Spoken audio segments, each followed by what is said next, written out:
Assalamualaikum warahmatullahi wabarakatuh.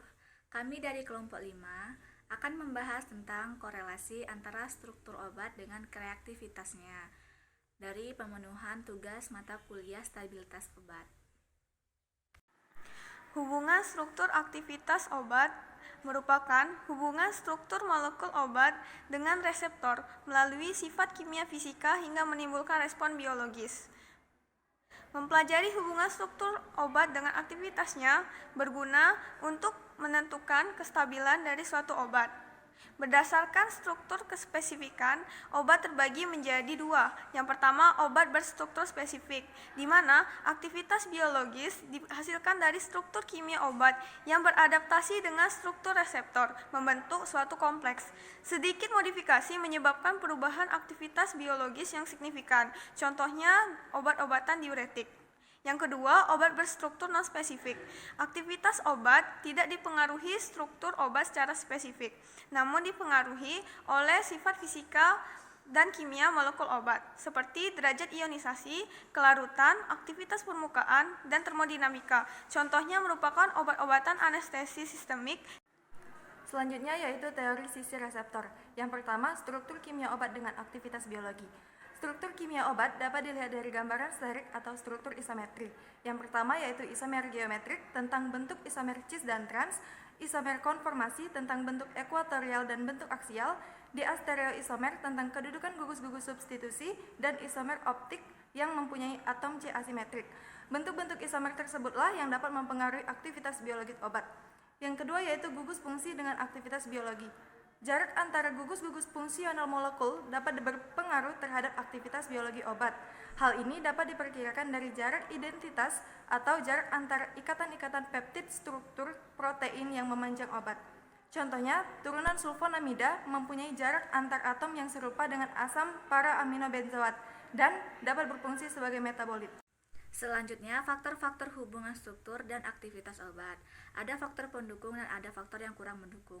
Untuk faktor yang pendukung antara lain sifat kimia fisika obat, terutama kelarutannya dalam lemak, sifat membran biologis, ikatan obat dengan sisi kehilangan, kecepatan obat di dalam distribusi aliran darah, adanya pengangkutan aktif dari beberapa jenis obat, massa atau volume jaringan, dan struktur obat simetrik. Untuk faktor yang kurang mendukung antara lain perbedaan pengukuran parameter fisika kimia, senyawa yang digunakan bentuknya praobat, aktivitas obat dipengaruhi keadaan in vivo, senyawa memiliki aktivitas biologis, obat bersifat multipoten, dan perbedaan spesies. Pengaruh obat yang berstruktur spesifik dan non-spesifik terhadap aktivitas obat. Senyawa berstruktur tidak spesifik adalah senyawa dengan struktur kimia bervariasi, tidak berinteraksi dengan reseptor spesifik, dan aktivitas biologisnya tidak secara langsung dipengaruhi oleh struktur kimia, tetapi lebih dipengaruhi oleh sifat-sifat kimia fisika, seperti derajat ionisasi, kelarutan, aktivitas termodinamik, tegangan permukaan, dan redoks potensial. Yang kedua itu senyawa berstruktur spesifik adalah senyawa yang memberikan efeknya yang mengikat reseptor atau reseptor yang spesifik. Pada senyawa yang berstruktur spesifik, sedikit perubahan struktur kimia dapat berpengaruh terhadap aktivitas biologis. Identifikasi dan analisis obat. Identifikasi dan analisis obat terdiri dari pemeriksaan secara kualitatif dan kuantitatif. Analisis kualitatif obat didasarkan pada golongan obat menurut jenis senyawanya secara kimia, bukan berdasarkan efek farmakologisnya. Metode identifikasi obat secara konvensional dapat dilakukan melalui beberapa tahap, yaitu yang pertama, uji pendahuluan. Uji pendahuluan terdiri dari organoleptik, di mana pengamatan dilakukan terhadap bentuk, warna, bau, dan rasa. Yang kedua, ada sifat fisika seperti kelarutan, titik lebur, dan titik didih. Yang ketiga, pengujian derajat keasaman dengan tes keasaman. Yang keempat, ada penentuan unsur obat. Kemudian, yang kedua, ada uji golongan atau pemeriksaan gugus fungsional seperti pemeriksaan golongan senyawa karbohidrat dengan reaksi Molis, pemeriksaan golongan senyawa asam organik dengan kertas lakmus biru, pemeriksaan golongan fenol dengan larutan besi klorida, pemeriksaan golongan senyawa alkaloid dengan reaksi Mayer, pemeriksaan golongan sulfonamid, dan pemeriksaan golongan barbiturat, serta uji penegasan, di mana pada uji penegasan dilakukan dengan reaksi yang spesifik dan pengamatan bentuk kristal. Selanjutnya, analisis kuantitatif dengan metode volumetri didasarkan pada reaksi kimia antara zat uji dengan larutan titer, baik reaksinya langsung maupun tidak langsung. Dan berdasarkan jenis reaksinya, maka titrasi dikelompokkan menjadi 4 macam, yaitu yang pertama, titrasi asam basa atau asidi dan alkalimetri, yang kedua, titrasi pengendapan atau argentometri, yang ketiga, titrasi pembentukan senyawa kompleks atau kompleksometri, yang keempat, titrasi oksidasi reduksi atau permanganometri, iodimetri, dan iodometri.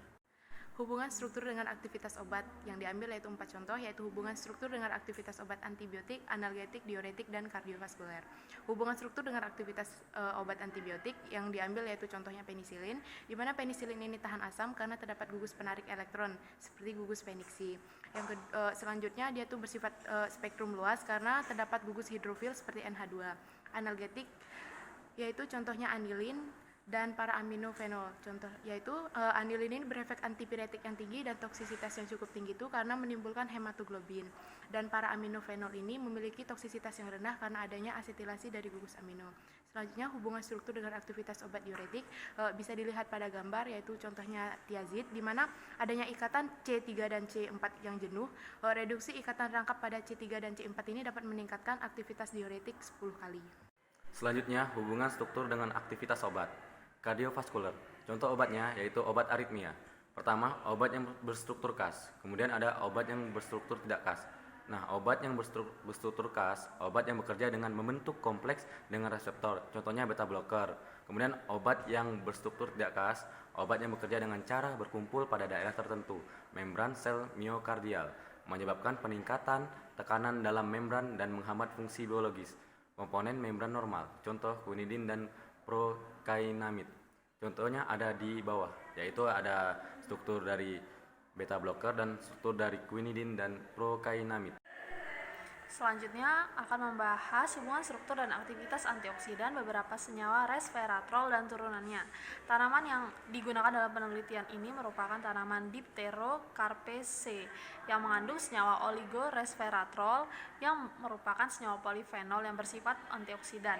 Namun aktivitasnya bergantung pada variasi struktur molekul dan kestabilannya. Kemampuan menangkap radikal hidroksil dihitung sebagai persentase berkurangnya serapan larutan yang mengandung senyawa bioaktif yang menangkap radikal hidroksil dibandingkan dengan larutan belangko dengan rumus sebagai berikut.